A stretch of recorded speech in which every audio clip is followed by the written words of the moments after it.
Hey guys, this is me, KO, repping Arsenal transfers and analysis, and today I'll be discussing a review, of the Crystal Palace victory that we had 2-1 to the Arsenal.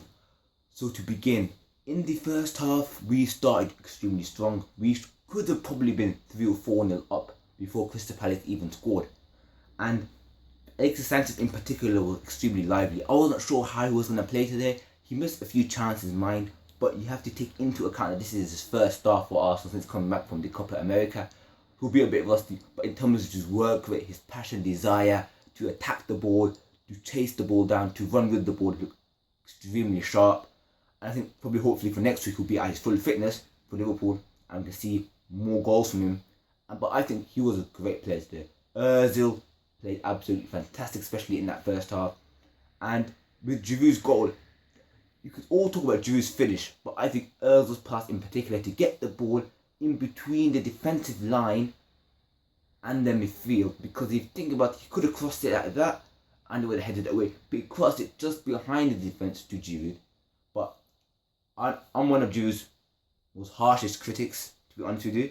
But I gotta give, congratulations to Giroud. That was an amazing finish on his left foot to divert the ball with that kind of power and face the ball's behind him as well, and managed to hook his leg around the ball and finish it. That was a world class finish there. I still feel we need a new striker, but I don't think we'll sign one. If that gives him confidence, then good for him, good for Arsenal, because first and foremost I'm an Arsenal fan, support all the Arsenal players who are here.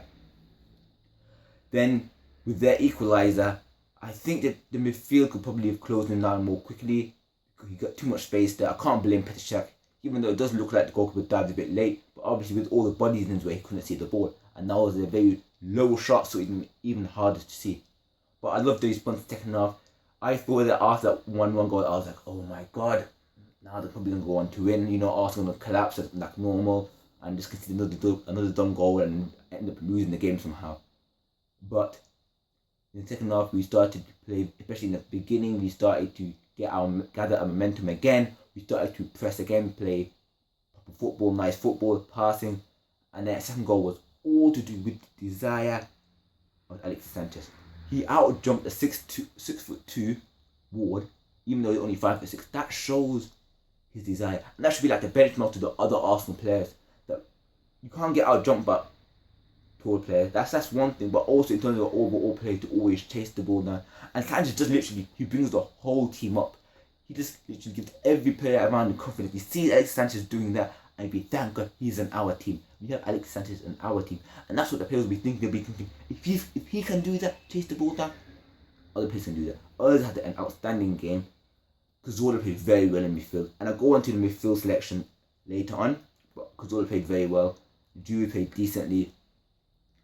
And I think overall performance was really good. Nice defense. They didn't give them that many clear-cut chances, and that was very good. However, in the beginning of that second half, I was a bit scared. When Cunningham hit the post, that was literally like a heart in the mouth moment. I was like, alright, defense, sort it out a little bit. But then we hung on for the 3 points, and we won that game. And that's the main thing at this point in the season, especially after West Ham defeat, that crushing and demoralising defeat. We just needed somehow to regain our confidence. I don't care in what circumstances we did it, we got the 3 points, and that's the main thing. Talking about the defensive triangle, Mertesacker, Koscielny and Cech, I still feel that they're not 100% up to speed with each other and how they play and everything like that. But I think that will develop with time, and at least we got the 3 points, and I'd rather have that sorted out sooner rather than later. But it will sort out. I don't want to go into bad defense and blame Mertesacker, blame Koscielny, blame Petr Cech, because that triangle needs to develop understanding. They've been playing underneath Szczesny for such a long time. Even it's been there for over half a year. So obviously after 2-3 games you can't really judge Petr Cech. But we've got the 3 points. I hope by next week again they'll have a better understanding, because Liverpool proved to be much sterner opponents. Now about our midfield, I do feel that Cazorla and Coquelin provides better balance in midfield than Coquelin and Ramsey. I feel like Ramsey in midfield, he takes too many touches with the ball. He did that last week, and he just too slow to release the ball. But we have someone like Cazorla in there who knows how to pass left foot, right foot. He can control the tempo of the game from deep in a way that only really we've seen Arteta doing about 2-3 years ago. Obviously now Arteta's legs won't let him do it. His fitness is quite bad. But the Arteta of old used to do a very similar job to Cazorla, just literally controlling the tempo of the game. Just recycling possession left, right, centre. And I feel that Ramsey does not have that set of skills in his arsenal, and he needs to Arsenal. I forget that. And he needs to develop that in the training ground if he wants to make that central midfield position his own. Cazorla is getting older, so obviously there is an opportunity there for Ramsey to take a claim for that midfield place. But at the moment, he is shunted wide to the right wing. And I don't think that's his most effective position. To be honest with you, he had quite a poor game, Ramsey, again. And I'm not sure if it's confidence, form, whatever. He needs to literally buckle up his game, improve, because he's got a lot of competition. I feel right now in our midfield and strike, those 6 positions, Cazorla, Coquelin, Cazorla in any position in that midfield, Coquelin, Sanchez and Ozil have their names definitely in the team sheet. So that leaves that right wing position potentially and the strike position up for grabs. For right now, for 4 players, for Chamberlain, Walcott, Ramsey, Jude, Wilshere and Wan-Bissaka also in the comeback. And that kind of competition will only improve the quality, overall quality of the squad. Obviously Sanchez and Ozil can't sit on the backside and do nothing. But you'll force Walcott, Chamberlain, etc. to up their game if they want to start. I feel like in certain games Walker will be starting as centre forward. In certain games also Chamberlain, maybe home games, will be starting on the right wing. I felt he was our best player against West Ham, and I feel it was unfortunate that he didn't start. When he did come on, his finishing was a bit wary, but his running out of defence, literally, especially when counter-attacking, was a sight to behold.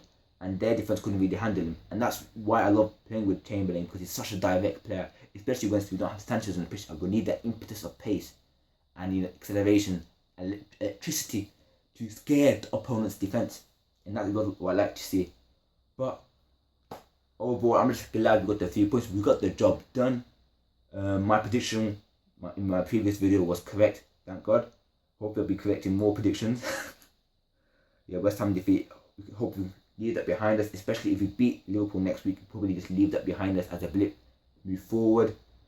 This week won't be as a bad week as last week, now that we've won. Chelsea lost also. In other news, 3-0. That was literally such an enjoyable watch. Seeing Mourinho getting destroyed like that. I can watch it again and again and again. And hopefully Chelsea have an extremely bad season, out of the top 4, etc. Even though I don't expect that to happen. Man City are looking extremely dangerous. Man United also. So Arsenal have to improve their performances if they want to be in the title race and win the title this season. Hopefully Wenger does sign a new striker, but we've still got about 2-3 weeks left of the transfer window. We'll discuss that later on. Please leave a like, rating, subscribe if you're new, and take care guys. Peace.